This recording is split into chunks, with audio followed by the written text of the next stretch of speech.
Which brings us finally to mid-20th century furniture. And this is generally what's termed mid-century modern, although of course that's looking more at design than looking at the materials or the construction. Now, the elements of mid-century modern: chairs tend to have flared backs, tapered legs, and some kind of pop of color. Lamps tend to have big, colorful domes, or could be sleek and chromed. It gives a general futuristic feel, providing a stark contrast to the elaborate traditional styles of the 20s and 30s.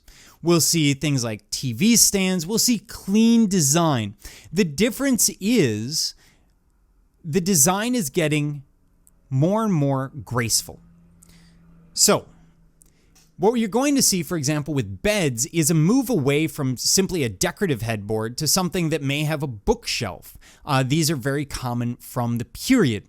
And of course, this is something that can only develop in the wake of electricity, because I can now put a lamp next to the bed and read in bed, whereas reading by candlelight in bed is going to be a lot trickier. Kitchens are going to become the focal point of the home.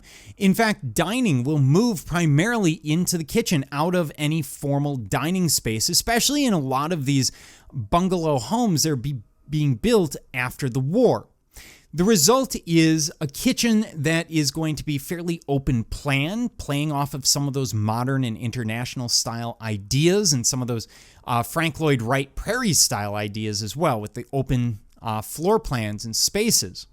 We're going to see a kitchen full of appliances, increasingly full of appliances. More and more cabinets are going to be popping up. So we talk about drawers and doors, and the number of those, referring to the number of storage spaces within a kitchen. You will also see that they become increasingly sanitary. So what would have been at one point nothing more than a table is now this Formica surface table and counter that can be bleached, can be cleaned. It's a solid, non-porous surface, and it's made of our favorite material, plastic. Interiors of this period will take on a look that is sort of a modern arts and crafts. You're going to see very rectilinear design with angled elements incorporated into them. We don't see curves nearly as much as we did, for example, from Art Nouveau.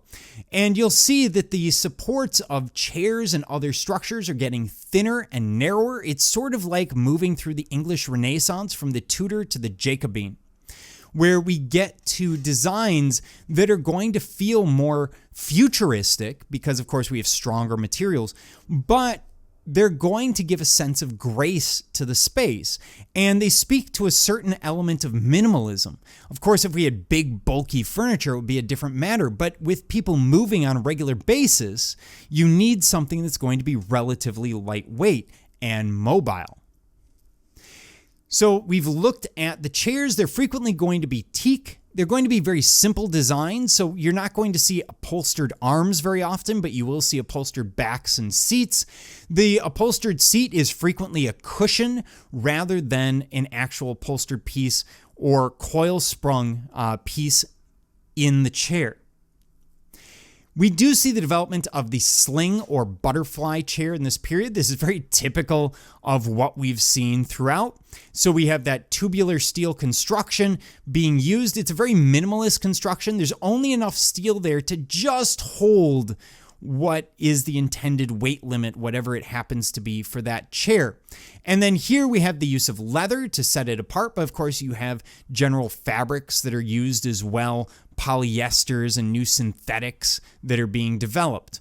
The beauty of this chair is, again, it's comfortable, it looks very modern, very sleek, and we tend to associate in this period something that is fairly minimalistic in design as being more and more modern. We will see the development of the Marshmallow Sofa. Now, manufactured between 1956 and 61, and then coming back in the 80s, the Marshmallow Sofa is considered an icon of modernist sofas. The metal frame supports brightly colored, round, covered foam discs on both the seat and the back. and it's still produced by Herman Miller. It's an interesting piece that speaks to the period because it gets you that pop of color that you would expect from, say, De Stijl, and mixes it with the Bauhaus practicality of the supports. So you have a sort of hidden steel support system in there. It's a very permanent piece, but it's got this very clean feel and yet a very comfortable feel. It always feels overstuffed, like something that you want to sit in for a long period of time. And it really speaks to a lot of the aesthetics that we see coming out of the 50s and 60s. In terms of tables, and now we're kind of turning a little bit towards Dutch mid-century modern, what you see is something very simple and straightforward. In this case, this is a draw leaf table, so these leaves actually fold into the table itself and can be pulled out. Everything is a little bit rounded, but otherwise very rectilinear. If you ignore the rounded corners, this could be arts and crafts. It's just a much lighter version. And I say lighter in terms of appearance, not in terms of material, because many of these are teak, which is incredibly heavy and become fashionable because of their use in submarines and on cruise ships, both before World War II in the case of cruise ships, and in submarines in World War II, because teak is a waterproof material. It's a very difficult material to damage, so it's fantastic for use in furniture. In terms of desks, we tend to see something that is very simple and straightforward. Again, everything is very rectilinear. There will often be a little bit of angle to it somewhere, in this case, in the legs. The fixtures are very straightforward, very horizontal, everything kind of working on a horizontal plane here. And it's far simpler than anything we saw going back to the Baroque, the Rococo, etc., with all those pigeonholes and everything else, or the Victorian, again, with all those pigeonholes and storage. Here, it's almost assumed that you won't have that much because, of course, we're a modern society. We don't need to have all of that paperwork and everything else. And many of these pieces are seen as a piece of art, as a statement piece. In this case, this is general storage, and what you see is that use of horizontals again, the dainty legs, those tapered legs down to the point. The fixtures don't stand out, which is interesting because oftentimes, a lot of the furniture that we've seen, the fixtures, the poles, etc., stand out. But here, it's being done in a brushed brass finish that kind of meets up with the wood and the finish on the wood, which is kind of a honey color. It's a lighter color. And we see those changes taking place about every decade where we go back and forth between fashion being very dark colored furniture and very light colored furniture. Very dark finishes, for example, are popular in the late 60s and early 70s.